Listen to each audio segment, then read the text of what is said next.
depuis le 1er mars jusqu'à aujourd'hui, un thème est traité dans lequel nous sommes baignés. Quel est le thème?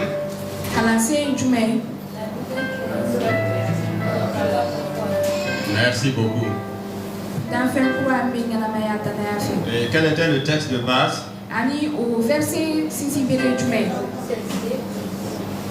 Quoi? Vous avez cité le verset.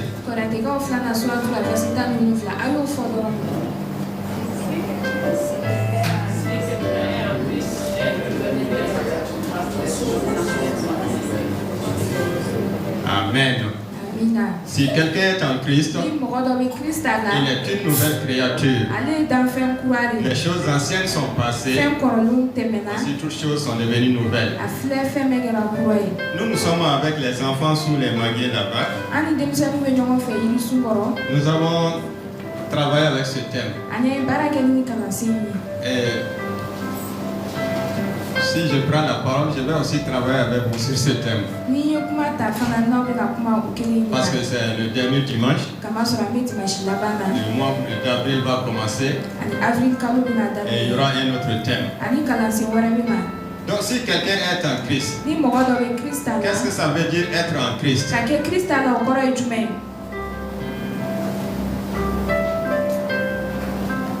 Si quelqu'un est en Christ, être en Christ.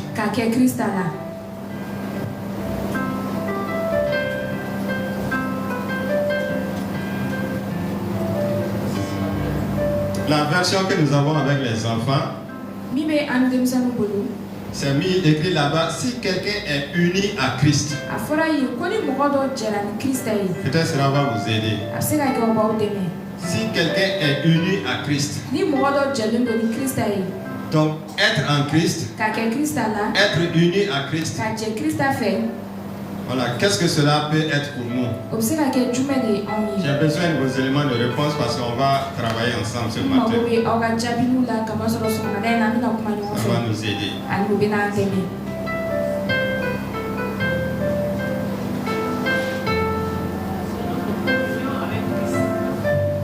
Notre union avec Christ. Communion avec Christ. C'est ça. Notre communion avec Christ. Être uni à Christ. Tu es uni à Christ. Tu fais tout avec Christ. Tu es en Christ. Donc la Bible nous dit, celui qui est en Christ, celui qui est uni à Christ, est une nouvelle créature. Elle ne s'arrête pas là-bas. Elle nous dit que les choses anciennes, les anciennes choses sont passées. Quelles sont les anciennes choses que nous avons laissées pour nous unir à Christ ou pour être avec Christ? Chacun peut citer une chose. Jean? La vie de la chair, ça c'est en globalité. Il dit une chose. Le mensonge. Les murmures.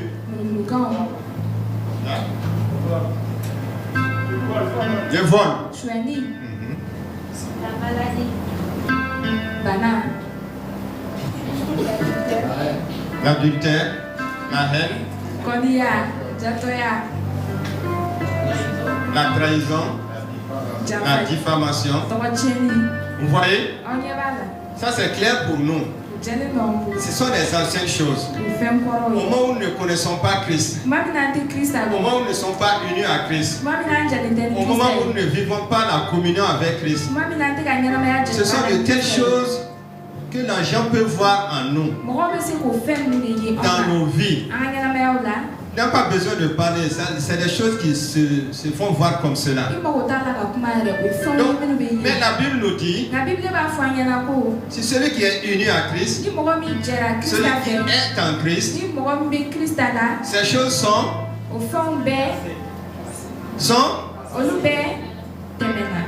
c'est passé. Point d'interrogation. Ok. Toutes les anciennes choses sont passées. Il dit voilà, toutes choses sont devenues Bon, quelles sont les nouvelles choses qui peuvent nous refléter pour montrer que nous sommes unis à Christ, que nous sommes avec Christ, que nous vivons dans la communion avec Christ?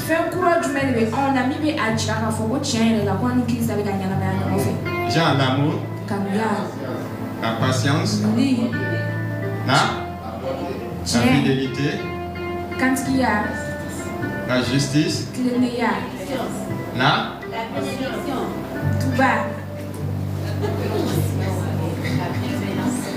bienveillance, la vérité. Donc ça, ce sont les nouvelles choses qui montrent que nous sommes en Christ,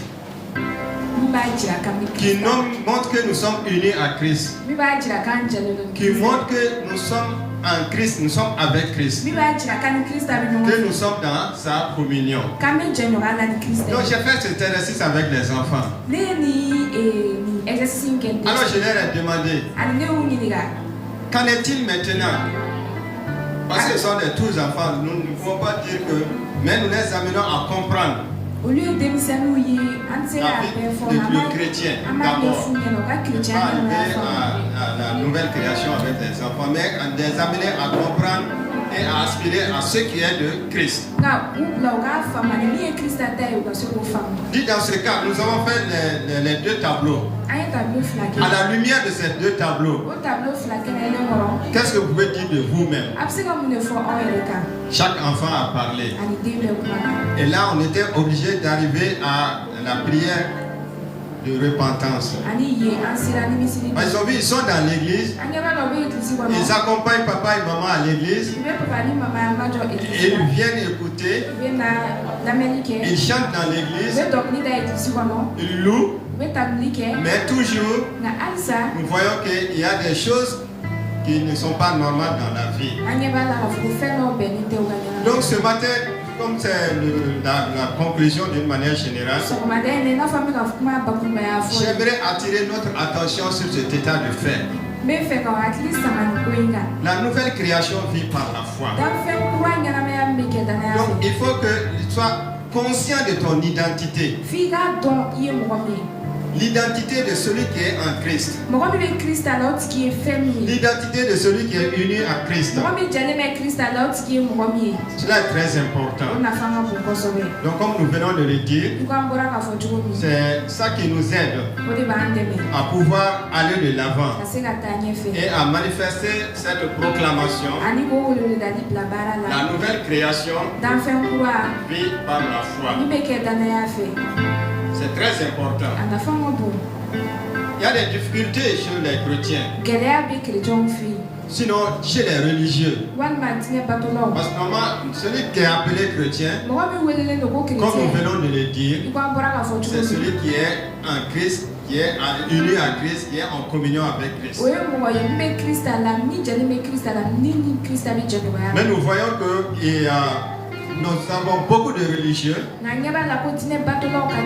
mais être en Christ, uni à Christ, vivre dans la communion de Christ, ces personnages-là sont à compter. Parce que la vie religieuse met en avant la morale, les vertus.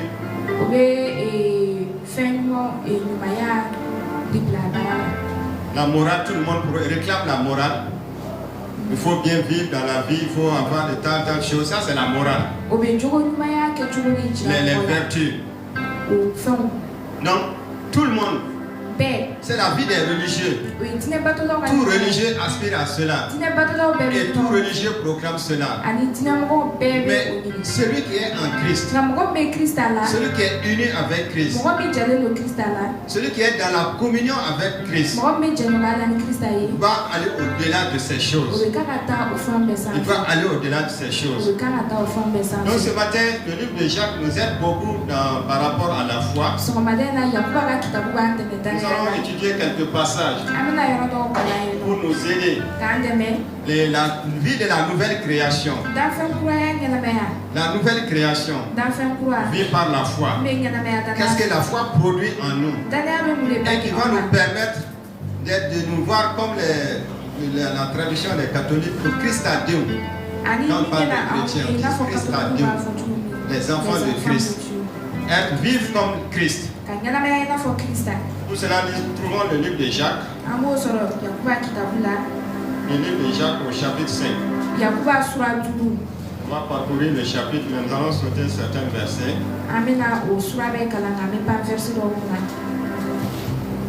Jacques chapitre 5. Voyons à partir du verset 13. Bon, lisons 7 d'abord. Soyez donc patients, frères, jusqu'à l'avènement du Seigneur. Voici le laboureur attend le précieux fruit de la terre, prenant patience à son égard jusqu'à ce qu'il ait reçu les pluies de la première et de la dernière saison. Le verset 9. Ne vous plaignez pas les uns des autres, frères, afin que vous ne soyez pas jugés. Voici le juge est à la porte. Verset 7 et 9. Verset 11 et verset 19. Au de son balimo, aïe mounoli qui est sani matikana. Afle, c'est qu'elle avait trouvé sous ma maman comme avec mounoli ba qui est fou à Sanji Foloni à Kosana so. À verset 19. Au Canada du corps ma fonoma. Balimo, walisa au Canada jalaki. Kiritigala fle à Jolly Bedana. Nous avons cité la patience comme élément de la nouvelle création, comme les nouvelles choses qui doivent être manifestes. C'est très, très important. Parce que c'est de la patience que tout peut arriver. Être patient les uns envers les autres. Et cela va éviter beaucoup de choses. Venons au verset 13. Quelqu'un parmi vous est-il dans la souffrance? La souffrance. Ce n'est pas forcément la maladie. C'est l'ensemble de toutes les choses qui te mettent mal à l'aise. Les situations embarrassantes pour toi. On dit que quelqu'un parmi vous est-il dans la souffrance? C'est une question.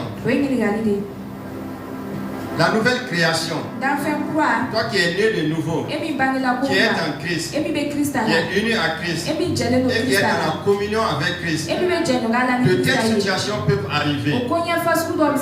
Qu'est-ce que la Bible demande? La Bible dit prie. Vous voyez? Donc tu dois élever la voix et prier. Voilà cette situation embarrassante pour moi. Voilà cette souffrance qui est là. Tu élèves la voix devant le Seigneur pour implorer qu'il intervienne dans ta vie. Parce que tu es en lui. Parce que tu es avec lui. Tu es dans sa communion. Tu lui présentes cette chose. Seigneur, cette souffrance, cette situation n'a pas eu raison de toi. Et dans ta prière, tu vas proclamer cela. Puisque ça n'a pas eu raison de toi, moi aussi, je vais vaincre cette situation. Ça, c'est la foi. Tu ne peux pas proclamer de telles choses tant qu'il n'y a pas une naissance ou une base en toi qui puisse t'amener à le faire. La Bible dit clairement, on n'a pas besoin de tourner à gauche et à droite. La Bible te demande de prier. Tu connais ce qui est sur toi. Tu connais ce que tu traverses. Prie. Parce que tu es en communion avec le Seigneur. Parce que tu es uni à Christ. Parce que tu es un avec lui. Tu es dans sa communion. Celui avec qui tu marches, si tu es dans une situation, c'est la première personne à qui tu expliques. Et cette personne va te montrer les voies et moyens pour t'en sortir. Jacques continue. Quelqu'un est-il dans la joie? Tu peux quitter la souffrance et être dans la joie. Qu'il chante des cantiques. Vous voyez? Quand on vient à l'église, quand les chantres élèvent la voix, si tu es assis ou assise, ça c'est pas un problème. Mais avoir la bouche fermée, Ça c'est grave. Il se peut que tu ne connais pas le cantique, mais les acclamations peuvent t'aider à accompagner les chants. Donc pourquoi tu ne peux pas faire toutes ces choses? La Bible nous dit clairement, c'est parce que tu n'es pas dans la joie. Tu es venu avec un fardeau dans la maison du Seigneur. Tu es venu avec une charge dans la maison du Seigneur. Alors le Seigneur dit, si tel est le cas, prie. Et ton compagnon va t'enlever cette charge. Lui-même il a dit, venez à moi pour tout ce qui est chargé et fatigué. Voilà notre marche avec le Seigneur. Donc, si tu es dans la joie, normalement quand nous venons dans l'église, la nouvelle création, né de nouveau, confessons Jésus-Christ. Quand nous venons, c'est la joie. Et la Bible dit, si tu es dans la joie, chante des cantiques. Chante des cantiques. Les chants peuvent entonner un cantique que tu ne connais pas. Mais dans ton cœur, tu chantes, tu célèbres le Seigneur.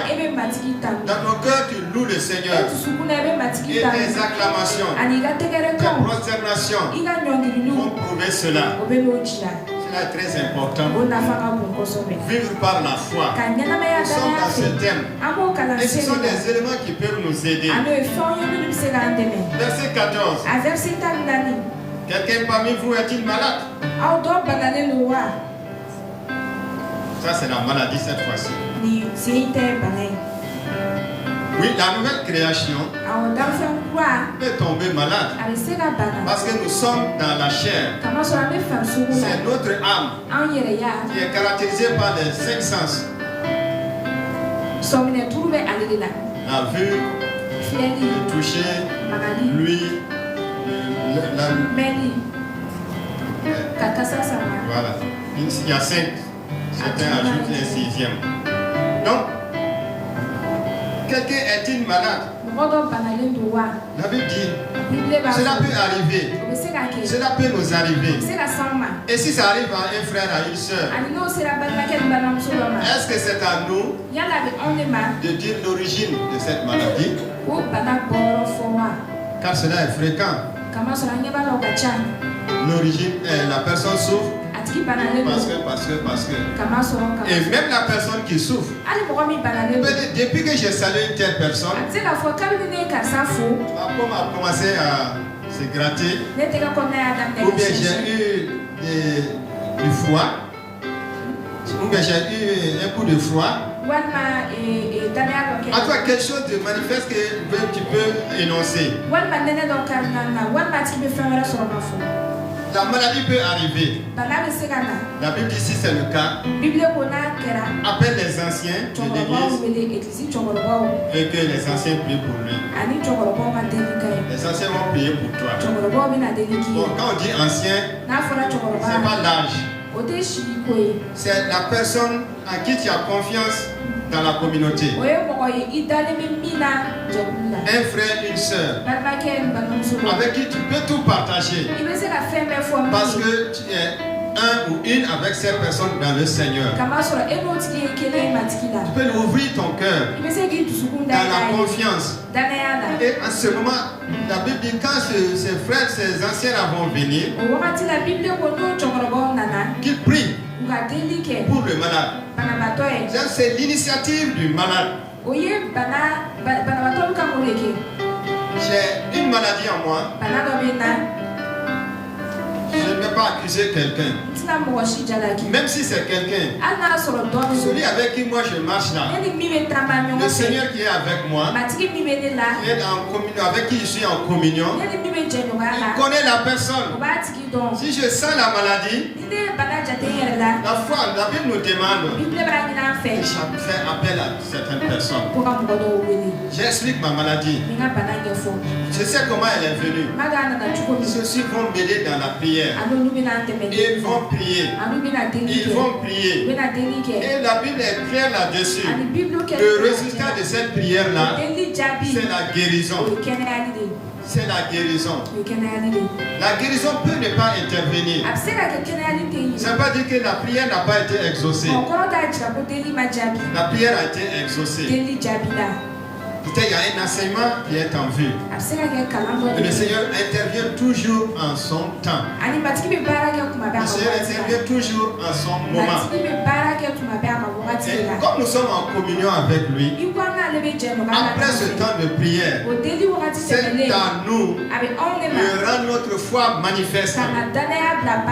Ma soeur, mon frère a prié. La Bible dit que je suis guéri. Parce que la Bible dit la prière de la foi fervente sauvera le malade et le Seigneur le relèvera. Ça dit que tu seras guéri. Verset 15. Donc ça veut dire que tu es guéri. Jésus, la Bible dit que par ses meurtrissures nous sommes guéris. La douleur peut être là. Mais la nouvelle création qui vit par la foi. La parole de Dieu qui est immuable. C'est elle qui dit que les meurtrissures de Jésus te guérit. Va te guérir. Tu es guéri par les meurtrissures de Jésus. Et elle dit que la prière des anciens, c'est-à-dire les personnes que tu vas appeler, avec qui tu vas échanger, quand ces personnes vont prier, la Bible dit que cette prière te relèvera. Donc si après cette prière il y a toujours les douleurs, sache que ton Seigneur est là. Ton Seigneur est à t'accompagner. Le Seigneur ne t'a pas abandonné. Remercie-le. Et reviens au verset 13. Non, j'ai dit, après la prière, toi-même tu reviens à ce verset. Tu manifestes ta joie. Tu as écouté les prières, les paroles qui ont été dites, les mots qui ont été prononcés. Tu prends ces mots-là, tu prends ces paroles, tu manifestes cela dans la joie, par la célébration du Seigneur, par la louange, par les cantiques. Et le Seigneur même peut te donner de nouveaux cantiques personnellement, que tu vas célébrer en son honneur par rapport à cette maladie ou par rapport à cette situation que tu es en train de traverser. Donc c'est ça, vivre par la foi. Donc connaître son identité. Nouvelle création. Je suis uni à Christ. Je suis avec Christ. Je suis dans la communion avec Christ. Donc je rends manifeste ma foi. Il continue. Si cela est, après cela, la confiance qui va naître va nous amener les uns les autres. On dit confesser donc vos péchés les uns aux autres. Et prier les uns pour les autres.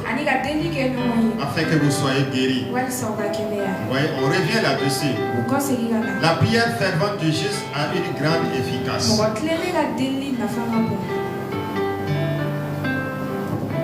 Confesser les uns aux autres. Cela n'est plus évident dans les églises. Parce que la foi n'est pas là. La confiance en l'autre. J'ai confessé Christ. Le frère et la soeur a confessé Christ. Nous marchons ensemble, nous sommes dans la même église. Et nous ne pouvons pas échanger nos difficultés. Nous ne pouvons pas échanger sur ce que nous vivons. Nous avons mis la parole de Dieu à côté. Et la foi que nous voulons rendre manifeste, c'est difficile que cela puisse être évident pour les autres, même pour nous-mêmes. Il est plus facile de se déplacer, aller vers d'autres serviteurs, aller vers d'autres personnes à longue distance pour aller ouvrir son cœur Le Seigneur peut intervenir. Mais ce que la parole de Dieu dit, c'est nous là, nous qui sommes entre les quatre murs ici là. Pour que la joie revienne dans l'église. Pour que notre foi soit manifeste. C'est entre nous qui ne doit pas avoir de barrière. C'est entre nous qui ne doit pas avoir de blocage. Celui qui est dans la joie célèbre le Seigneur. Celui qui est dans la souffrance prie le Seigneur. Celui qui est dans la maladie fait appel aux autres. Et ensemble, nous prions. Et c'est là que le Seigneur intervient. Quand on regarde l'église primitive, dans Actes des Apôtres, on dit ils venaient ensemble.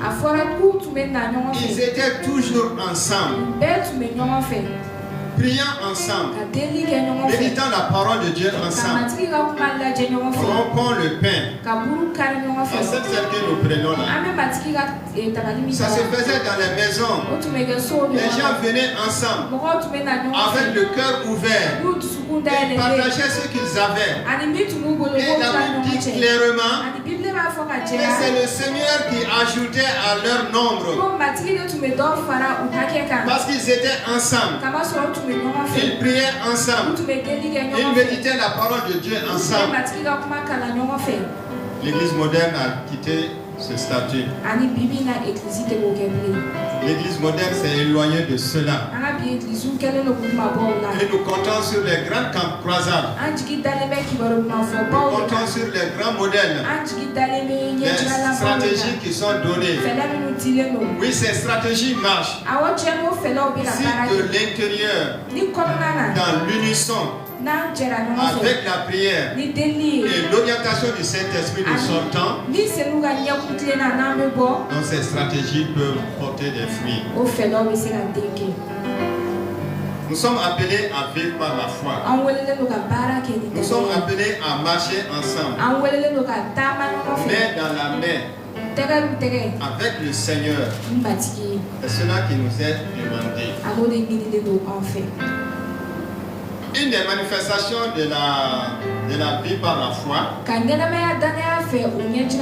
la nouvelle créature, quand j'avais posé la question, la première des choses, c'est ça qui a été cité. Ils ont dit l'amour. Et ajouter l'amour pour le prochain. Jacques 5, 19 à 20, nous allons lire cela. Mes frères, si quelqu'un parmi vous s'est égaré loin de la vérité, qu'un autre l'y ramène. Et qu'un autre l'y ramène. Qu'il sache que celui qui ramènera un pécheur de la voie où il s'était égaré sauvera une âme de la mort et couvrira une multitude de péchés.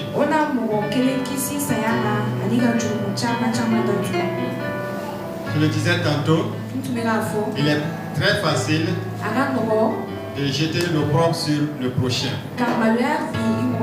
Mais la Bible nous dit, si nous avons vu quelqu'un qui s'est égaré de la vérité, loin de la vérité, il s'est égaré loin de la vérité, qu'est-ce qui nous est demandé? C'est-à-dire, il faut le ramener à cette vérité. Mais quelqu'un qui s'éloigne par nos paroles, par nos actes, par les situations que nous créons autour de cette personne, c'est comme si nous l'enfonçons davantage dans un trou. Cela n'est pas demandé. Mais qu'est-ce qui peut te pousser à aller vers cette personne? On dit quelqu'un peut s'égarer loin de la vérité. Cela peut arriver. Cela peut arriver. Donc, il faut avoir l'amour pour ce prochain-là. Avoir une soif cette personne-là a quitté le chemin de la vérité. Cela doit être une douleur pour toi. Et c'est cette douleur-là qui va t'amener cet amour profond que tu veux manifester, qui va te pousser à tout faire pour aller vers cette personne.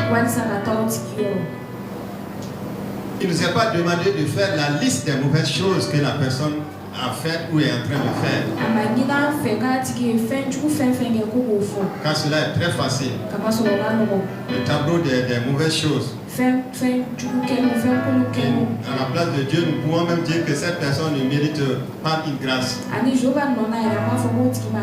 Mais nous, enfants de Dieu, la nouvelle création qui doit manifester sa foi, ce qui t'est demandé, ce qui nous est demandé, c'est de s'asseoir et de dire, mais toutes les choses en évidence, tout ce que tu dois faire pour le prochain, pour l'amener à la vérité. J'oublie tout ce qu'il est en train de faire. J'oublie tout ce dont on est en train de le taxer. Mais la foi et l'amour que j'ai à ne pas le voir se perdre vont me pousser à m'asseoir et à rechercher les voies et moyens et voir tout ce que je peux faire, tout ce que je dois faire pour ramener cette personne à la vérité. Et la Bible nous dit, en le faisant, nous sauvons une âme de la mort.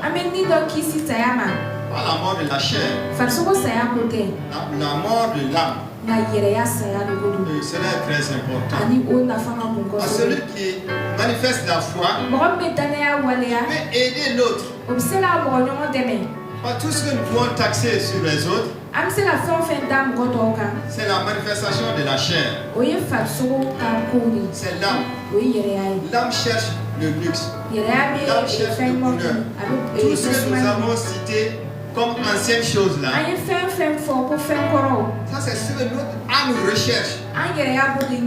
Ça c'est ce que la chair recherche. Et ça va venir. Maintenant la nouvelle création, toi qui es uni à Christ, qui vit dans la communion avec Christ, même si ces choses viennent, c'est la foi sur laquelle tu te bases, tu peux t'amener à les repousser. Et c'est ce que tu vas faire. Trouver les moyens, les stratégies. Ce que moi je dois faire, ce que je peux faire pour que cette personne revienne à la vérité. Voilà, vivre par la foi. Parce que la foi ne peut pas te voir quelqu'un qui a quitté la vérité, le regarder en train de partir. Si tu es dans la foi, ton amour, cette foi-là vont te pousser vraiment à le ramener afin de sauver son âme de la mort. Sauver son âme de la mort. Et la Bible ajoute que il ouvrira une multitude de péchés. Chaque fois qu'une âme se repent et revient à Christ, vous voyez, Christ dit qu'il te rend blanc plus que la neige. Vous voyez? Donc tu as contribué à ce qu'une multitude de péchés soit effacée de la vie de cette personne. Et qu'elle devienne encore plus blanche que la neige. La parole de Dieu le dit. Et en nous entourant du sang de Christ, nous pouvons vivre dans cette communion. C'est lui qui nous sanctifie. C'est lui qui nous justifie. Et c'est dans cela que nous pouvons être dans la nouvelle création et marcher tout le temps. Tu vas regarder à cette personne avec les yeux de Dieu. Et quels sont les yeux de Dieu? Quels sont les yeux qu'il a fixés sur chacun d'entre nous? Les yeux d'amour. Romains nous dit, lorsque nous étions encore des pécheurs, Christ est mort pour nous. C'est en cela qu'il a prouvé son amour. Il n'a pas attendu que nous soyons justes. Il n'a pas attendu que nous soyons sans péché. Parce que nous ne pouvons pas l'être. Mais c'est lorsque nous étions loin de sa face. Lorsqu'il ne pouvait même pas nous regarder, il a manifesté son amour et il a envoyé son fils mourir à notre place. Et s'il nous a fait grâce, c'est le jeu d'amour qu'il a porté sur nous. S'il nous a fait grâce, pourquoi nous allons garder jalousement cette grâce pour nous-mêmes, nous seuls? Nous avons beaucoup de frères à chercher, à ramener dans la vérité. Ça, c'est les frères qui sont égarés.